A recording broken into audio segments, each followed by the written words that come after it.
Russell viper নিয়ে, যে আতঙ্কিত না হয়ে সচেতন হন। সাপের কামড় অবশ্যই খারাপ জিনিস। সবার আগে যেটা সচেতনতা, উপজেলা স্বাস্থ্য কমপ্লেক্সে যেন দ্রুত রোগীকে নিয়ে আসা হয়। যাকে সাপে কামড় দিবে উনি যতটা সম্ভব কম মুভমেন্ট করা হচ্ছে ওই সময়কার প্রাথমিক লক্ষ্য। শুধু দর্শক মণ্ডলী, আমরা এখন উপস্থিত আছি দাগনভূঞা উপজেলা স্বাস্থ্য কমপ্লেক্সে। আমাদের সাথে আজকে উপস্থিত আছেন উপজেলা স্বাস্থ্য ও পরিবার কল্যাণ কর্মকর্তা ডাক্তার তৌহিদুল ইসলাম সাহেব। আমরা আজকে ওনার সাথে আলাপ করব রাসেল ভাইপার সম্পর্কে।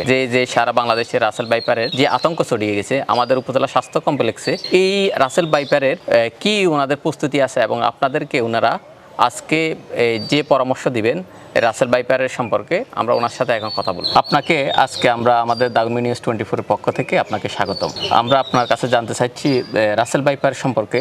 এই রাসেল ভাইপার যে আতঙ্ক ছড়াচ্ছে এই সম্পর্কে আপনার পরামর্শ কি?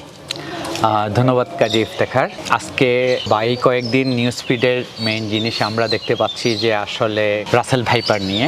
সবার আগেই বলবো যে আতঙ্কিত না হয়ে সচেতন হন। আমরা ফেনী জেলায় যে জায়গায় বর্তমানে বসবাস করছি এই জায়গায় এখনো পর্যন্ত রাসেল ভাইপারের কোনো সাপকে আমরা শনাক্ত করতে পারিনি। তারপরও সবসময় বলবো যে সাপের কামড় অবশ্যই খারাপ জিনিস। অনেকে ওঝা বা অন্য জায়গায় যায়, সেই জন্য সবার আগে যেটা সচেতনতার জন্য দরকার সেটা হচ্ছে উপজেলা স্বাস্থ্য কমপ্লেক্সে যেন দ্রুত রোগীকে নিয়ে আসা হয় এবং অবশ্যই যদি সম্ভব হয় সেই সাপের একটা ছবি যদি তুলে নেওয়া যায়, একটা সাপের ছবি তুলে নেওয়া যেতে পারে সেটা, এবং ওই সময় যাকে সাপে কামড় দিবে উনি যতটা সম্ভব কম মুভমেন্ট করা হচ্ছে ওই সময়কার প্রাথমিক লক্ষ্য জিনিসগুলা অবজারভেশন করা হয়।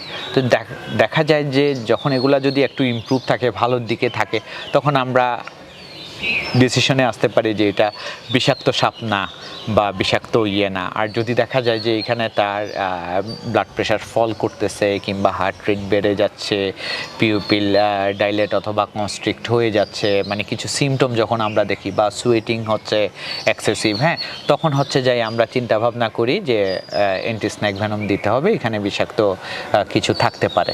প্রতিটা হাসপাতালের ইমার্জেন্সি একটা নাম্বার থাকে, প্রয়োজনে ওই নাম্বারে যোগাযোগ করতে হবে। আমাদের সাথে যদি যোগাযোগ করে আমরা দ্রুত সেই রোগীর সেবার জন্য আমরা তৈরি হয়ে যেতে পারবো। আমাদের এই উপজেলা স্বাস্থ্য কমপ্লেক্সে কি এই রাসেল ভাইপার অথবা সাপে কাটা ভ্যাকসিন কোনো আছে কিনা? এখানে আমাদের দাগনভূঞা উপজেলাতে অ্যান্টি স্নেক ভেনম রয়েছে 20 ভায়াল, যেটা দিয়ে আমরা হচ্ছে ইমিডিয়েট 2 জনকে আমরা ম্যানেজ করতে পারবো, কারণ একজন রোগীকে ম্যানেজ করতে 10টা ভায়ালের মতো খরচ হয়ে থাকে অনেক সময়। এছাড়া যে কোনো সময় প্রয়োজন হলে আমরা সিভিল সার্জন অফিসের থেকে ব্যবস্থা করতে পারি, এবং আমাদের নন কমিউনিকেবল ডিজিজ যেই প্রোগ্রাম আছে সেই প্রোগ্রাম থেকে হচ্ছে অ্যান্টি স্নেক ভেনম দেওয়ার কথা বলা রয়েছে। আমরা খুব শীঘ্রই ওই ভেনমগুলো পাবো। এটি কত ঘন্টার মধ্যে দিতে হয় এই ভ্যাকসিনটা?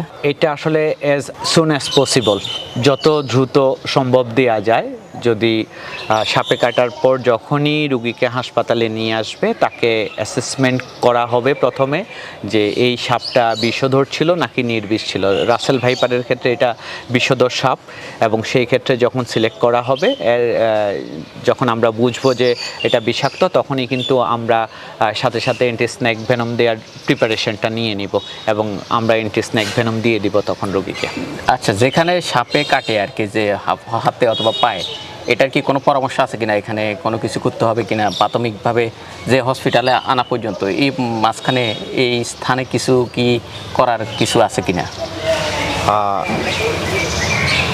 সাপে কাটার জায়গায় সবার আগে যেটা রাসেল ভাইপারের ক্ষেত্রে বিষগুলো যেহেতু একটু সেন্সিটিভ আমরা জানি, সেহেতু হচ্ছে রুগী যেন সবচেয়ে কম মুভমেন্ট করে, আর মুভমেন্ট করলে তার ভেনমগুলা রক্তের সাথে আর একটু বেশি মিশে যাওয়ার সম্ভাবনা থাকে। সেই জন্য প্রাথমিক কাজ হবে ইমোবিলাইজেশন, অর্থাৎ যেই জায়গায় কাটবে সেই জায়গাটা যেন মুভমেন্ট একটু কম করা হয়, এবং উপরে একটা পাতলা ব্যান্ডেজের মতো দিয়ে নিয়ে আসতে পারবে হাসপাতালে, এবং যথাসম্ভব কম মুভমেন্ট করবে যেন, সেই দিকেই নজর রাখতে হবে বেশি।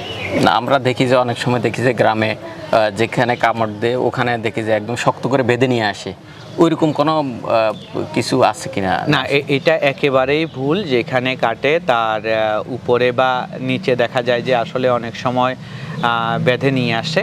তবে কিছু কিছু সাপের ক্ষেত্রে দেখা যায় যে যদি লিম্ফ্যাটিক্সের মাধ্যমে যেগুলা বিষ ছড়ায়, সেই সাপগুলোর জন্য হচ্ছে উপরে একটা বাঁধ পাতলাভাবে, যেটা হচ্ছে আমরা বলি যে not so loose not so tight, এই ধরনের একটা বাদ দেওয়া যেতে পারে। বেটার হচ্ছে কোনো বাদ না দেয়া।